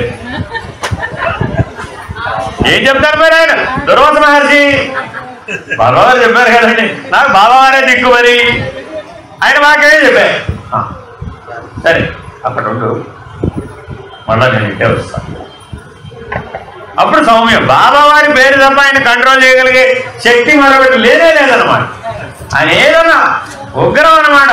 అలా ఉగ్ర నరసింహలా బాబావారు అనగానే శాంతం. అదే ఆయనకి దానికి మందు అంతే. మొదటి రోజు అర్థమైపోయింది. అయ్యా అర్థమైపోయింది. ఇప్పుడు మనం ఏం చెప్పినా బాబావారి మాటలు చెప్పేవనుకోండి చాలు. బాబావారి మాటలు చిరంజీవిరావు గారి దగ్గర చెప్పాలంటే మనకెంత బలం ఉండాలండి. ఎన్ని వందల వేల లక్షల సార్లు క్లారిటీగా వినాలంటారు. ఆయన జీవితం అంతా అక్కడ ఉన్నవాడు. మనం ఏదో అక్కడ ఇక్కడ చదివిన కాకరకాయలన్నీ అక్కడ చెప్తే ఆయనకు ఆ మాత్రం తెలీదు. అట్లా నేను అలా పనిచేస్తున్న కాలంలో సరే అక్కడ ఉండమన్నారు కదా, అక్కడెక్కడ ఉన్నాం. ఉంటే ఏం పనే లేదు, వాడు లేదు. ఆయన నిజంగా పనే లేకుండానండి. ఇంకా ఆయనకి అందుబాటులోనే అటెంట్ వినిపించుకురా, ఇక్కడికి వినిపించుకురా, అదేమైనా కనుక్కురా అంటే వీళ్ళు కనుక్కురావడం అంతే. అంతకుమించి అక్కడ ఏం ప్రత్యేకమైన పని ఏమి ఉండదు. ఫస్ట్ మెంబర్ కదా ఆయన, టాప్ బాస్. ఇదిగో ఆ సుబ్బారావుని పిలుచుకురా అనేవాడు అనుకో. ఆ సుబ్బారావుని పిలుచుకురా అంటే ఆ సుబ్బారావుని పిలుచుకురా అంటే పిలుచుకోవాలంటే. సరే ఇలా ఉండగా ఒక సంకల్పం భగవాన్ బాబా వారి వలన మనకి ఇందాక పర్మనెంట్ సేవాదళ్ళు అని చెప్పాడా లేదు ఆయన? ఏమంటే ఆయన ఏదో పర్మనెంట్ సేవాదళ్ళు అని చెప్పాడు. ఏం సేవ చేయాలో నాకు తెలియదు. నేను ఇక్కడ ఉంటానా? ఉండేవాడి కాదు. అక్కడెక్కడో భార్య, బిడ్డలు, కుటుంబం, ఉద్యోగం అంతా అక్కడ. మరి పర్మనెంట్ సేవాదళ్ళు ఎలా స్వామి? ఇది సాధ్యమయ్యేది ఎలాగా? నేనన్నా అది వదిలేసి ఇక్కడికి రావాలి, లేదా నువ్వేదో మార్గం చెప్పాలి. నువ్వేదో ఈ పర్మనెంట్ సేవ అన్నది ఏదో అర్థమయ్యి అర్థం కానట్టుగా ఉందయ్యా బాబు. చెప్పింది నాకు బానే ఉంది కానీ అదేదో స్కార్పు తీసేయడానికి పనికి వచ్చేటట్టుగా వాడుకుంటే ప్రయోజనం లేదు కదా. కాబట్టి పర్మనెంట్ సేవ, శాశ్వతమైనటువంటి సేవ ఎలాగా, అదేదో మార్గం చూపెట్టు. సేవాదాళ్ళు అంటే అర్థమేంటి? నీ చేతిలో పనిముట్టుగా పని చేయడం కదా. సేవాదాళ్ళు అంటే అర్థమేంటి? భగవంతుడి చేతిలో పనిముట్టుగా పని చేయడం, అది దాని ఉద్దేశ్యం. నీ చేతిలో పనిముట్టుగా పని చేసే విధానం అది కూడా శాశ్వతంగా ఉండాలన్నమాట. ఓసారి ఇచ్చి తూచంటే కుదరదు వ్యవహారం. మరి అలాంటి పర్మనెంట్ సేవాదాలుగా శాశ్వతంగా సేవ చేసే అవకాశం ఏమన్నా ఉంటే ఇప్పించవయ్యా మహానుభావ. ఈ సేవ ఇప్పుడు నాకు ఆదాయ నిత్య జీవితం అంతా, మిగిలిన జీవితం అంతా కొనసాగిస్తే ఎక్కడున్నా నీ నామస్మరణే చేస్తాం, ఎక్కడున్నా నీ సేవే చేస్తాం. నీ భజన, నీ స్మరణ, నీ సేవ. సరే, ఇంతకు మించి ఇంకేమైనా చేయవచ్చో చేయలేమా? ఇదేనా? ఇదైతే ఇప్పుడు కాలం చేసేమే. అలాగే 3 ఏళ్ళు చేస్తూనే ఉన్నాగా. ఇంకా అందులో నాకేం కొత్త అనిపించలేదు. అలాగే 100 వేల భజనలు నేర్చేసుకున్నాం. సేవలు ఎన్ని చేయాలో, ఎన్ని విభాగాలు ఉన్నాయో అన్ని సేవలు చేసేసాం. కిచెన్లో చేసాం, సూపర్ స్పెషాలిటీలో చేసాం, అక్కడ చేసాం, ఇక్కడ చేసాం, గోకులంలో చేసాం. అన్ని పనులు అయిపోయినాయండి, అన్ని చూసేసాం, అన్ని విభాగాలు చేసాం, అన్ని విభాగాల్లో పనిచేసేసాను నేను ఆల్రెడీ. ఇంకా భజన సేవలో నాకేమి కొత్తదనం లేదు స్వామి. ఏది పర్మనెంట్ సేవ అంటే ఏమిటి? ఏదో తెలుసు మొత్తానికి. నేను తెలిసేనే నేను వెళ్ళేది, ఎవరు తెలియదు. ఇలాగే కంటిన్యూ అయిపోతాను అంతే. నేను మడ వెళ్ళేది లేదు సుమి. ఏదో అటో ఇటో తెలుసు. పర్మనెంట్ సేవ, ఏ పర్మనెంట్ సేవ తెలుసు. నీ చేతిలో పనిముట్టుగా జీవించడానికి ఏ సేవ ఇస్తే, నువ్వేది ఇస్తే అది చేస్తా అంతే. ఎక్కడన్నా చేస్తా. ఎందుకంటే ఓసారి ఒప్పుకున్నాక సర్వెంట్నని, ఓసారి సర్వెంట్ అని ఒప్పుకున్నాక నేను మళ్ళీ యజమాని అంటే కుదరదు. మనం ఏమంటున్నామండి? బాస్ ఉన్నంతసేపే సర్వెంట్. బాస్ అంటే తప్పుకోగానే బాస్ నేనే, అవునా కాదా? బాస్ ఉన్నప్పుడు ఒకలాగా, బాస్ లేనప్పుడు అలా. భగవంతుడి దగ్గర కుదురుతుందా? భగవంతుడు ఎప్పుడు ఉన్నవాడు కదా, సర్వాంతర్యామి కదా, సర్వవ్యాపకుడు కదా, సర్వజ్ఞుడు కదా, సర్వసాక్షి కదా. మరి అటువంటి భగవంతుడి దగ్గర ఇలాంటి బేరసారాలు కుదురుతాయా? కుదరవు కదా. కాబట్టి స్ట్రైట్ గా ఒకటే ఆన్సరు, అటో ఇటో తేల్చి చెప్పు. ఇలా కుదరదు వ్యవహారం అంతా. ఈ ముసుగులో కుదిరే నాకు అర్థం కావట్లేదు అయ్యా బాబు, ఏదో చెయ్యి అన్న. అప్పుడు అని అడిగితే ఆ వరం ఇచ్చేశారండి. ఎలా ఇస్తారో చెప్తాను మీకు.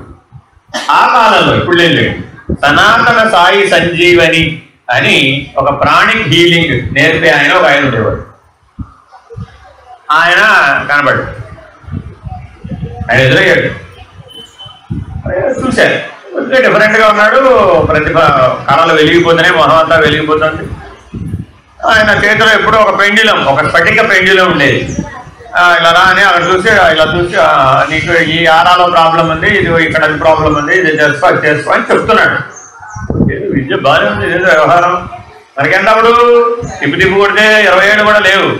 20 ఏళ్ళ వాడికి అది వెళ్తేనే కదా చాలా పోయింది, బ్రహ్మాండంగా వచ్చింది. మంది చేసుకునే ఇబ్బంది లేదు, ఏ గొడవ లేదు, ఆపరేషన్ లేదు, ఏమి లేదు. ఆయన ఎట్లాంటి వాడు అంటే, ఆపరేషన్ చేసుకోవాలనుకునేవాడు కూడా అలా చూసి టక్కమని చెప్పేసేవాడు. నేను అక్కడికి రా, నీకు మంది ఇస్తాను అనేవాడు. సరే ఏదో ఇస్తానంటున్నాడు కదా నేనే. తీరా వెళ్తే అక్కడికి వెళ్తే ఏం చేయడండి, ఏమి లేదు. ఇలా నీళ్లు ఉన్నాయి ఆయన పక్కన.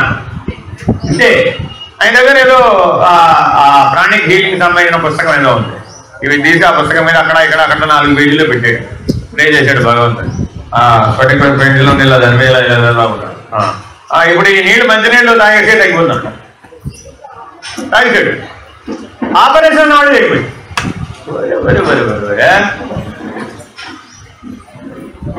భగవాన్ బాబావారు డైరెక్ట్ గా ఈయన వాడుకున్నాడే. ఆ శక్తి ఎక్కడ తెలిసింది అన్న? ఎలా రావడం ఏంటయ్యా బాబు, ఇదిగో భగవంతుడు ఇచ్చాడు, ఇదే నా సర్వీసు. ఈ ప్రశాంతనే వచ్చిన వాళ్ళందరూ రకరకాల వ్యాధులు ఉన్న వాళ్ళు వస్తారు. అందరూ బాగానే విభూతి ఆడడం ఎందుకు, ఆయన బిజీ పని పెట్టడం ఎందుకు అని, ఇదిగో ఇలాంటి ఉద్యోగం ఒకటి ఇచ్చాడయ్యా, నేను ఇక్కడే ఉండి ఇదే పని చేస్తూ ఉంటాను. సరే నేనేమన్నానంటే, ఏమండి మా వాళ్ళందరూ వెళ్ళిపోయారు, నేను ఒక్కడే ఉన్నాను, ఎప్పటి నుంచో బాబాని అడుగుతున్నాను, నన్ను ఎలా కూడా ఏదో ఒక సేవకు వినియోగించుకోమని. మీరు నేర్పుతానండి, నేర్చుకుంటానండి అన్నా. వెరీ ఈజీగా నేర్చుకోవద్దు, వరుసగా 3 రోజులు రా, నేనేం చేస్తున్నానో చూడు, అలా చేయాలో నేర్చుకో. నీకు భగవంతుడు దయ ఉందనుకోండి, ఆ శక్తి వచ్చేస్తుంది. వచ్చిందనుకోండి నువ్వు సేవ చేయవు. ఆ శక్తి ఆయన ఇవ్వలేదు అనుకోండి, అయ్యే పని అయితే అన్నాడు. కానీ 3 రోజులు వరుసగా వెళ్ళి ఆ పుస్తకం ఇచ్చాడు. ఆ వ్యవహారాలంతా ఏమిటో తెలిసేదంతా చెప్పాడు. నీకు భగవంతుని ఆరాధించి ప్రే చేసి ఆ శక్తిని పొంది భగవత్ శక్తిని పొందగలిగేటటువంటి బలం ఉండాలయ్యా నీ మనసుకి. నువ్వు ఆ ప్రేయర్ ద్వారా దాన్ని సాధించాలి, ప్రార్థన ద్వారా సాధించాలి. ఇప్పుడు అదే మీకు బైబిల్ ప్రార్థనలో కూటంలో వ్యవహారం కోలా గట్రా అది ఎంతవరకు సత్యమో నాకైతే తెలియదు. కానీ నేను మాత్రం ఇది స్వయంగా నాకు తెలుసు, స్వయంగా అనుభవించా, స్వయంగా చేశా, స్వయంగా వదిలేసా. ఇప్పుడు ఏమంటారు వదిలేసి అవేమి ఇప్పుడు లేవు, ఆ షాపులన్నీ మూసేసాం. అర్థమైందండి? అంటే నేర్చుకున్నానండి. వచ్చిందా అన్నాడు, వచ్చిందన్న. ఏడు వాడికి చేయన్నాడు, చేశాను. వచ్చిందన్నాడు. జ్వరం తగ్గించమన్నాడు. అంటే 2-4 జ్వరంతో వచ్చాడు. జ్వరం తగ్గేది చేయన్నాడు అంతే. అలా చూశానంటే జ్వరం తగ్గిపోయింది పోవాలని అంటే తగ్గిపోయింది. ఏంటి ఇప్పుడు మంచినీళ్ళు కూడా ఇవ్వక్కర్లేదా? నాకు ఇవ్వక్కర్లేదని చూసే తగ్గిపోతుంది పోమన్నాను అంతే. చూస్తే తగ్గిపోడు, చూసుకోవాల్సి వస్తే జ్వరం తగ్గిపోయింది అంతే. తగ్గిపోతుందంటే నీకు ఉండాలంత శక్తి, దివ్య శక్తి. అంటే ఏదైనా చేయగలరు. భగవంతుడు చేయాలని కూడా సృష్టికి ప్రతివృత్తి చేయగలరు. ఈ బ్రహ్మాండాలు ఇంకో బ్రహ్మాండాన్ని సృష్టించగలడు. అనంత కోటి బ్రహ్మాండాలను సృష్టించే భగవంతుడికి ఇది సాధ్యము, అది అసాధ్యమనేది అక్కడ లేదు. అది అక్కడ అనుభవం పొందాడు. ఇప్పుడు వచ్చినట్ట రానట్ట, పర్మనెంట్ సేవలు అయినట్ట రానట్ట, ఒక రకంగా సంతృప్తి కలగదు. ఏదో ఒక రెడీవాడి విద్యలాగా ఉందండి బాబు, మ్యాజిక్ లాగా ఉంది. కానీ మరి ఇది శాశ్వత ప్రయోజనాన్ని ఎలా ఇస్తుంది? ఇవ్వదు కదా. ఐఎమ్ నాట్ సాటిస్ఫైడ్ బాబా వారికి చెప్పుకున్నాను. ఆ మనసులోనే చెప్పుకోవడం అంటే ఏమైనా ఇంటర్వ్యూ రూమ్కి వెళ్ళాలి ఏమిటి? అందరూ అడుగుతారు నన్ను, బాబా వారు మీకు ఎన్నిసార్లు ఇంటర్వ్యూ ఇచ్చారు, ఎన్నిసార్లు విభూతి ఇచ్చారు, ఎన్నిసార్లు పాలన ఇచ్చారు? అది ఏమో అవసరం లేదండి. శబరికి ఎన్నిసార్లు ఇచ్చాడు రాముడు? ఒకసారి. ఆ రోజున పాఠం చెప్పారండి, కోరి నేనివ్వవలనే కానీ నీవెన్నిసార్లు తీసుకుంటే ప్రయోజనం. రాముడు ఒక్కసారి ఇచ్చాడు శబరికి, కోరి ఇచ్చాడు మొత్తం. అలాగే కోరి నేనిస్తే ఒక్కసారి ఇస్తే చాలు, 10 సార్లు సాగిల పడక్కర్లా. అందుకని నేను ఎప్పుడూ ఆఖరి లైన్లో కూర్చున్నాను. దర్శనానికి వెళ్ళినప్పుడు ఎక్కడ కూర్చున్నారంటే ఆఖరి లైన్లో కూర్చున్నాను. ఆ రోజున ఉపన్యాసంలో చెప్పారు, నేను ఎప్పుడూ ఆఖరి వరుసలో వాళ్ళని చూస్తాను. అంటే ఆయన ఎవరు చూస్తానన్నారు? ఆఖరి లైన్ వాళ్ళు చూస్తానన్నా. నా చూపు ఎప్పుడు ఆఖరి లైన్ లో వాళ్ళ మీద ఉంటుంది.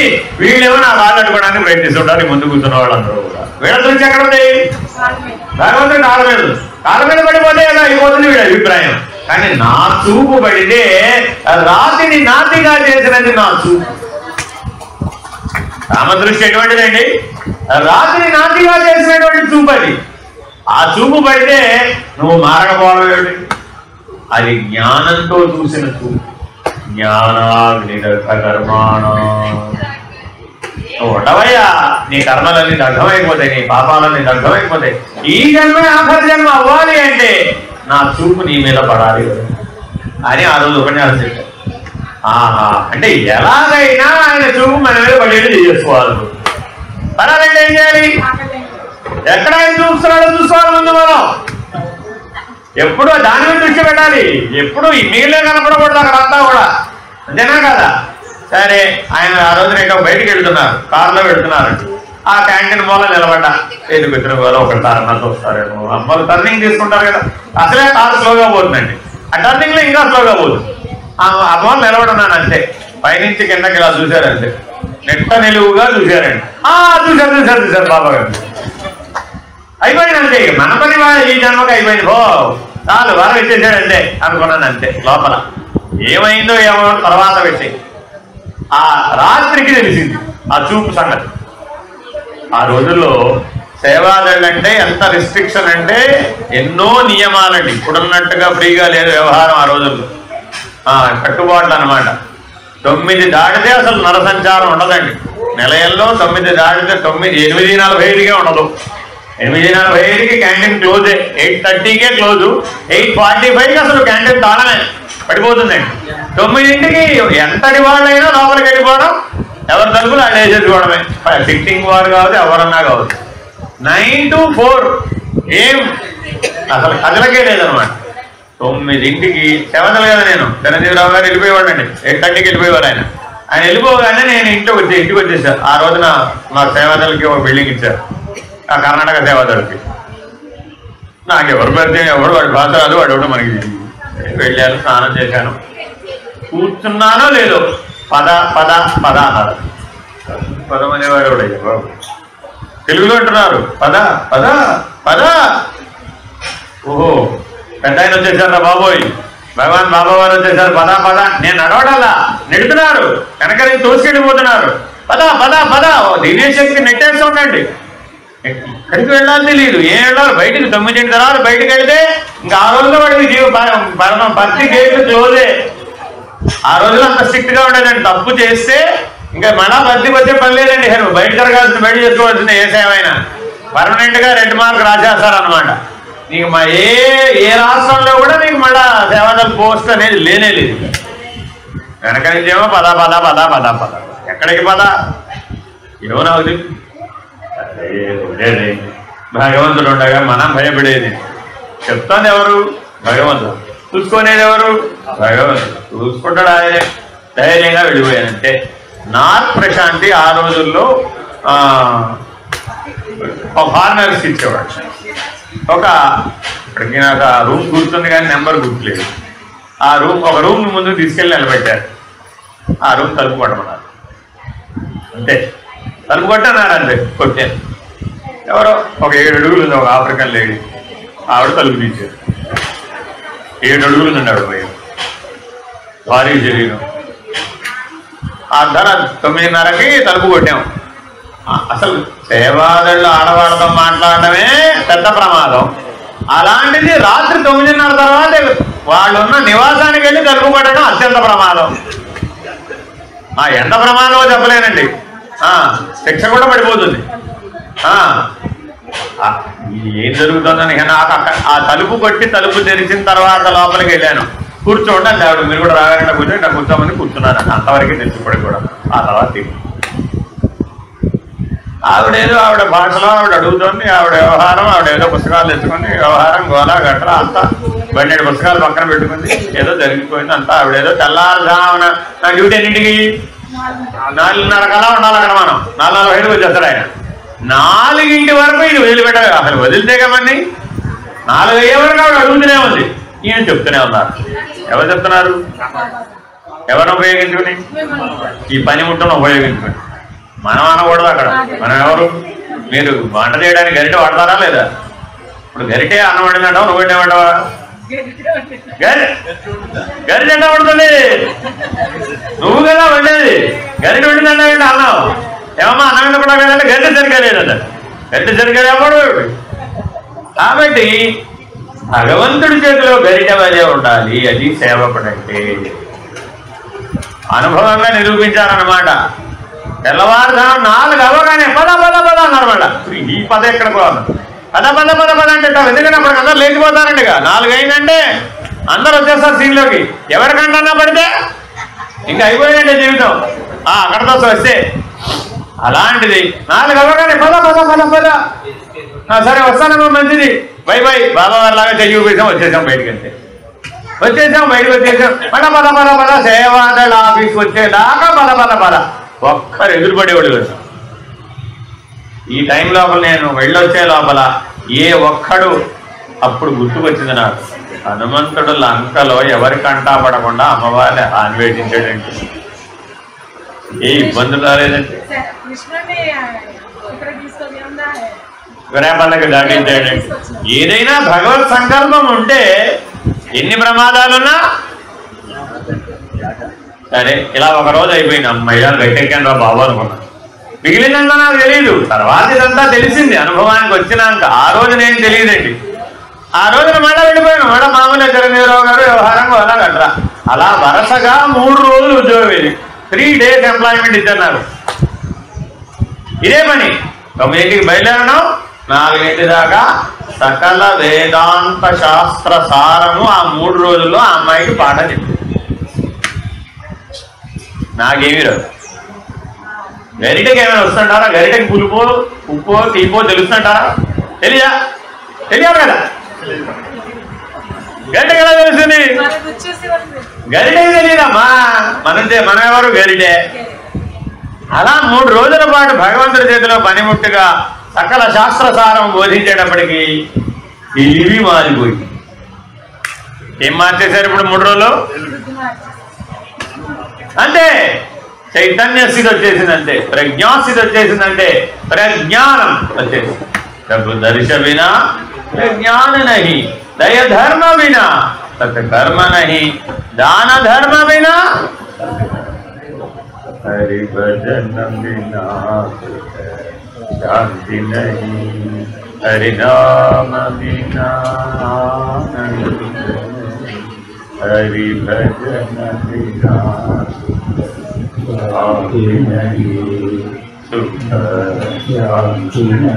ఆనాడు ఇవ్వబడిన సేవ ఈనాటికి వారే నడిపించుకుంటున్నారు. నేను నిమిత్త మాత్రంగా అప్పటికి ఇప్పటికీ గరిటనే. సాయిరామ్.